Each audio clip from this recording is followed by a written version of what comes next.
जंगल फैला हुआ था। ये जंगल अपनी गहरी और पुरअसरार खूबसूरती के लिए मशहूर था। इसमें सदियों पुराने दरख्त थे जिनकी शाखें आसमान की तरफ बुलंद थीं और उनके घने पत्ते जमीन पर साया डालते थे। रंग बरंगे फूल हर तरफ खुले थे और उनकी खुशबू हवा में रची बसी रहती थी। साफ पानी के चश्मे पत्थरों से टकराकर मुधर आवाज पैदा करते थे और दूर कहीं परिंदों का चहचहाना सुनाई देता था। इस जंगल में हर किस्म के जानवर रहते थे। शेर अपनी शानो शौकत के साथ घूमते थे, हाथी अपने बड़े बड़े जिस्मों के साथ धीरे धीरे चलते थे, बंदर दरख्तों पर उछल कूद करते थे और हिरन अपनी तेज रफ्तार से घास के मैदानों में दौड़ते थे। छोटे जानवर जैसे खरगोश और गुलहरी भी अपनी अपनी जिंदगियों में मगन थे। ये सब जानवर अमनो सुकून से रहते थे और जंगल की खूबसूरती को मजीद बढ़ाते थे। जंगल के बीच में एक छोटी सी नदी बहती थी जिसका पानी बर्फ की तरह ठंडा और बिल्कुल साफ था। उस नदी के किनारे घने दरख्तों का एक झुंड था जहाँ एक बूढ़ा और समझदार आलू रहता था। ये आलू बहुत ही दाना था और जंगल के तमाम जानवर उसकी इज्जत करते थे। जब भी किसी जानवर को कोई मुश्किल पेश आती तो वो आलू के पास जाता और उससे मशवरा लेता। आलू हमेशा अपनी दानाई और तजर्बे से उनकी मदद करता था। एक दिन जंगल में एक अजीबो गरीब वाक़या पेश आया। सुबह जब सूरज निकला तो जंगल के जानवरों ने देखा कि आसमान पर धुएं के बादल छाए हुए हैं। धीरे धीरे धुआं जंगल की तरफ बढ़ने लगा और कुछ ही देर में पूरे जंगल में एक अजीब सी बू फैल गई। जानवर डर गए और समझ नहीं पा रहे थे कि ये क्या हो रहा है। शेर, जो जंगल का बादशाह था, ने तमाम जानवरों को एक जगह जमा होने का हुक्म दिया। जब सब जानवर इकट्ठे हुए तो शेर ने अपनी गर्जदार आवाज में पूछा, क्या किसी को मालूम है कि ये क्या हो रहा है? ये धुआं कहाँ से आ रहा है और इसकी बू इतनी तेज क्यों है? किसी जानवर के पास कोई जवाब नहीं था। सब एक दूसरे की तरफ खौफजदा नजरों से देख रहे थे। आखिरकार एक बूढ़ी लोमड़ी ने हिम्मत करके कहा, महाराज, मुझे लगता है कि ये किसी मुसीबत की निशानदही है। मैंने अपनी जवानी में ऐसी ही बू महसूस की थी जब जंगल के करीब एक गांव में आग लगी थी। लोमड़ी की बात सुनकर तमाम जानवरों के चेहरे पर खौफ और परेशानी के आसार नुमायां हो गए। उन्हें डर था कि कहीं ये आग उनके जंगल तक ना पहुंच जाए। शेर ने फौरन कहा, हमें कुछ करना होगा।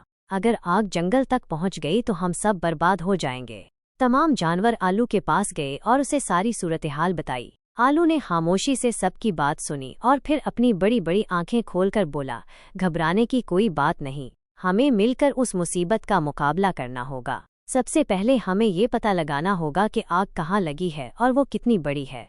आलू के मशवरे पर अमल करते हुए शेर ने चंद तेज रफ्तार हिरनों को आग की खबर लाने के लिए भेजा। कुछ देर बाद हिरन वापस आए और उन्होंने बताया कि जंगल के मगरबी जानिब एक पहाड़ी के दामन में आग लगी है और हवा की वजह से वो तेजी से जंगल की तरफ बढ़ रही है। ये खबर सुनकर तमाम जानवर और भी परेशान हो गए। आलू ने फिर कहा, अब हमें फौरन कोई तदबीर करनी होगी। अगर आग यहाँ तक पहुंची तो उसे बुझाना बहुत मुश्किल हो जाएगा। आलू ने एक मंसूबा पेश किया। उसने कहा कि तमाम हाथी अपनी सूंडों में पानी भर कर लाएं और आग के रास्ते में डालें। इसके अलावा तमाम छोटे जानवर मिलकर खुश्क पत्ते और घास जमा करें और इसे आग के मुखालिफ सिमत में डाल दें ताकि आग को फैलने से रोका जा सके। तमाम जानवरों ने फौरन आलू के मंसूबे पर अमल करना शुरू कर दिया। हाथी दरिया की तरफ भागे और अपनी सूंडों में पानी भर भर कर लाने लगे। हिरन और दूसरे तेज रफ्तार जानवर खुश्क पत्ते और घास जमा करने में लग गए। बंदर दरख्तों से उतरकर नीचे आए और उन्होंने भी अपनी मदद फराहम की। शेर खुद सब जानवरों की निगरानी कर रहा था और उन्हें हिम्मत दिला रहा था। वो एक जगह से दूसरी जगह जाकर देख रहा था कि काम ठीक तरह से हो रहा है या नहीं। उसकी मौजूदगी से तमाम जानवरों को हौसला मिल रहा था और वो अपनी पूरी ताकत से काम कर रहे थे। कई घंटों तक तमाम जानवर मुसलसल काम करते रहे।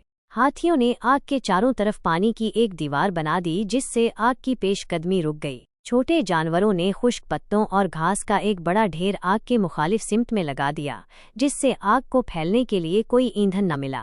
उनकी मेहनत रंग लाई और धीरे धीरे आग कम होने लगी।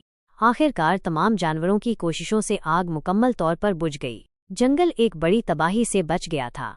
जब खतरा टल गया तो तमाम जानवर एक जगह जमा हुए और उन्होंने आलू का शुक्रिया अदा किया। आलू ने मुस्कुराकर कहा, ये किसी एक की कोशिश नहीं थी बल्कि हम सब ने मिलकर काम किया और इसीलिए हम कामयाब हुए। इत्तेहाद में बड़ी ताकत होती है। शेर ने भी तमाम जानवरों की तारीफ की और कहा कि आज उन्होंने साबित कर दिया कि अगर वो मिलकर काम करें तो कोई भी मुश्किल उनका कुछ नहीं बिगाड़ सकती। इस दिन के बाद जंगल के तमाम जानवरों के दरमियान दोस्ती और इत्तेहाद और भी मजबूत हो गया। उन्होंने अहद किया कि वो हमेशा एक दूसरे की मदद करेंगे और मिलकर जंगल की हिफाजत करेंगे। जंगल फिर से अपनी साबका खूबसूरती पर लौट आया। परिंदे चहचहाने लगे, फूल खुल उठे और जानवर अमनो सुकून से घूमने लगे। इस वाक़े ने उन्हें एक अहम सबक सिखाया था कि इत्तेहाद में ही ताकत है, और इस तरह वो खूबसूरत जंगल और उसके तमाम बाशिंदे हमेशा खुशो-खुर्रम जिंदगी गुजारते रहे। उनकी कहानी जंगल के दूसरे जानवरों और आने वाली नस्लों के लिए एक मिसाल बन गई कि किस तरह मिलकर काम करने से बड़ी मुसीबत का भी मुकाबला किया जा सकता है।